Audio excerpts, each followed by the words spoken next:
A lot of times people ask why Northwest Coast native artists use cedar, and one of the big reasons is because it's here.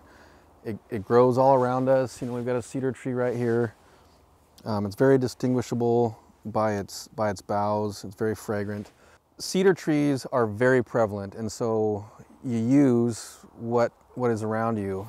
Cedar trees are probably one of the largest growing trees on the Northwest Coast, so it allowed for big objects to be carved, such as totem poles and canoes and things like that.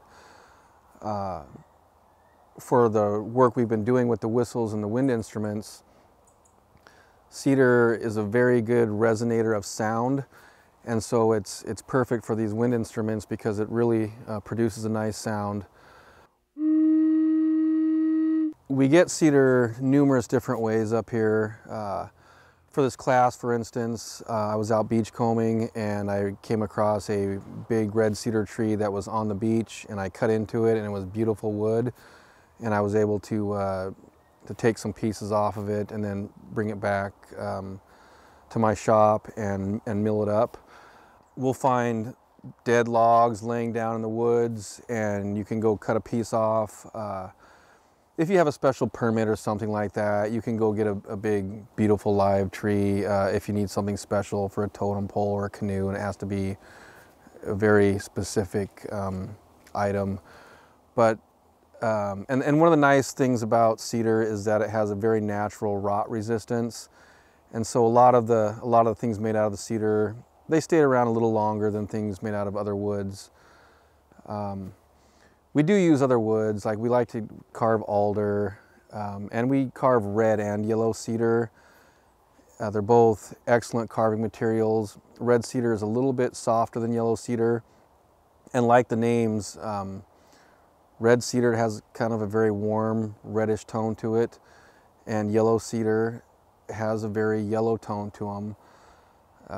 They both have a very aromatic fragrance to them, and they're both very different the way they smell, but they both smell fantastic. The first step in creating a Northwest Coast style whistle is selecting some very nice straight grain red cedar or yellow cedar, could be either or. In this particular instance, we've had some very nicely aged and seasoned straight grain red cedar, and red cedar seems to really resonate sound very well, and so it transduces sound excellently. So we're going to start with the red cedar, and the whistle will consist of two halves. And so traditionally you could take a piece of wood and you could split it down the middle.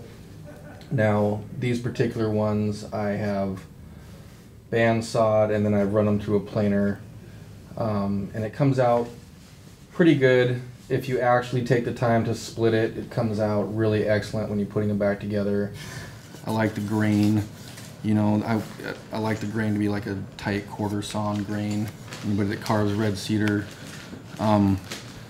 you know, I try to get the tight grain on top instead of the real curvy, wavy grain. It makes it more difficult to carve.